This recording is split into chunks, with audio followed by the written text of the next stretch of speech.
Do we need that flipping?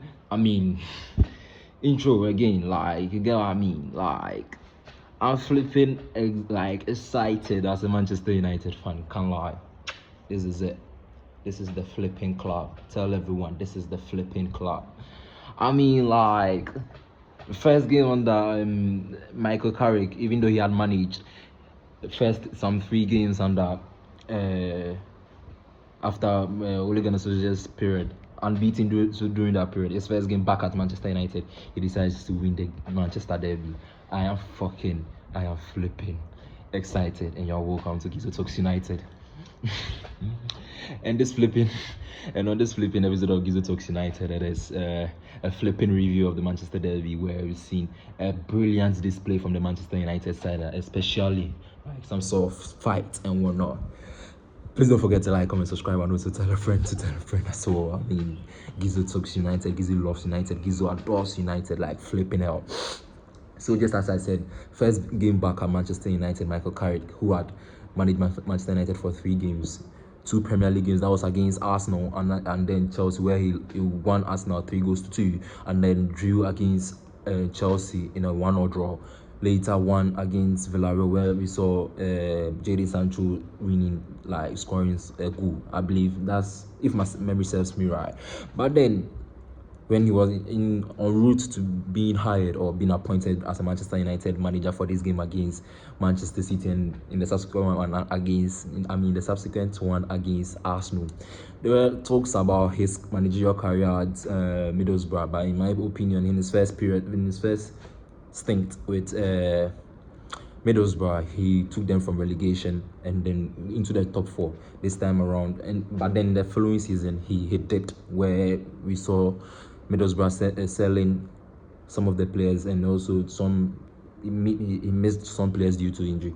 But then first game back at Manchester United, and he flipping wins the Premier League. His first Premier League back at Manchester United, not just any game, but then the Manchester Derby. And then let me flipping get you right back into it. Like I'm fucking excited. See, just as I was saying, his first game back as Manchester United manager, he wins it. Who does that? I mean, who does that? I've seen many tweets about Ruben Amorim winning the league, like he would have won the game and whatnot. But forget about him. He is not our manager anymore. We have appointed a new head coach who is to take over operations, and I believe he told the players to feed off the energy of the Old Trafford, and they surely did. They flipping did, and I'm really excited. Like, I'm fucking excited.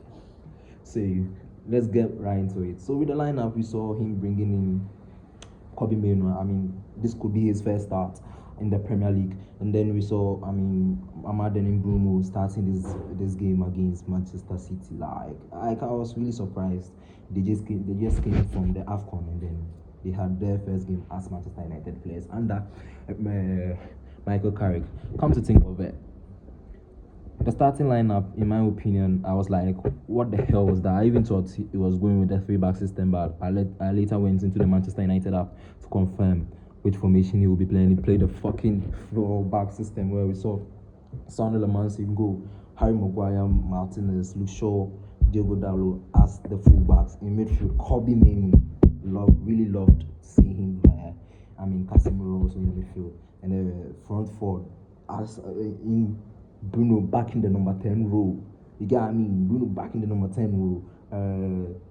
Brian Mbeumo, Amad Diallo, and Patrick Dogo, and it was a sight to behold. Like, you get what I mean? So, just as I was saying, in the first 10 minutes, we saw how Manchester United were really good. Even Harry Maguire hits the crossbar with a set piece. Like, Manchester United could have easily won the game in the first half. Like, in the first 30 minutes, into the 40th minute, like, Manchester United were really on top of the game, where we saw Manchester United lose 2 goals to offside. First with Amad Diallo, and the second with Bruno Fernandes. It was fine, in my opinion. I was just hoping that in the second half, these people are going to show us some sort of fight and whatnot. And then in the second half, they came back with some sort of fight, of which I was really excited. Like, it was a sight to behold. Like, you get what I mean? So in the first half, just as I was saying, our 2 fullbacks had yellow card, and I believe Diogo Dalot was lucky over there, where he was given a yellow card. In my opinion, it was an easy red card, with or without intent. It was a red card, obviously. But City had some decisions that went to them, but no problem. So far as we found the game, no flipping problem.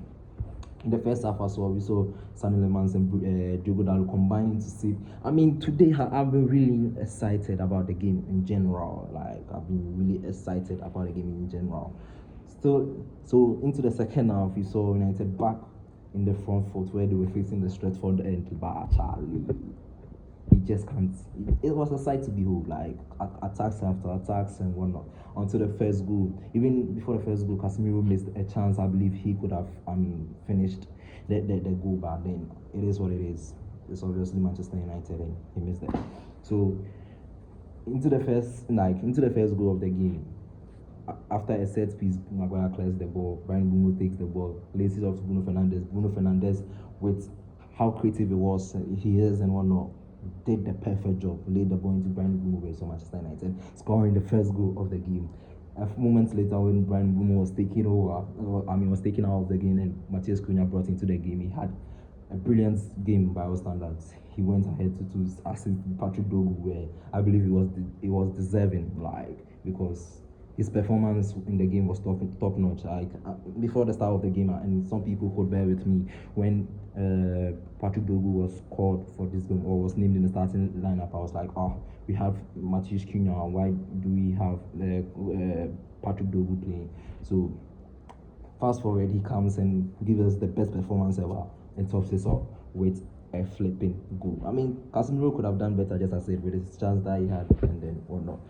So talking about in general, everyone did his or her job. Diogo Dalot has to improve. He has to flipping improve. This is some sort of disgrace from the way he plays. I'm really exhausted. I really hate to see him play for Manchester United, and it's getting frustrating with me anytime I see Diogo Dalot playing. So above all, it was a good performance by all standard. Samuel Lemans, Luke Shaw, Harry Maguire, Martinez, and whatnot. Brilliant performance by all standards from these United players. I mean, with the third goal also being called off for a disallowed goal offside. I mean, Manchester United really did well. 3 goals were chalked off because of offsides. Mason Mount, Bruno Fernandes, and Amad Diallo. Overall, I mean, United have been giving us the performance of the year and whatnot, and I'm really excited as a Manchester United fan. Please don't forget to like, comment, subscribe, and also tell a friend to tell a friend as well. It's not just a football club, it's a flipping way of life. See you on the flipping next episode.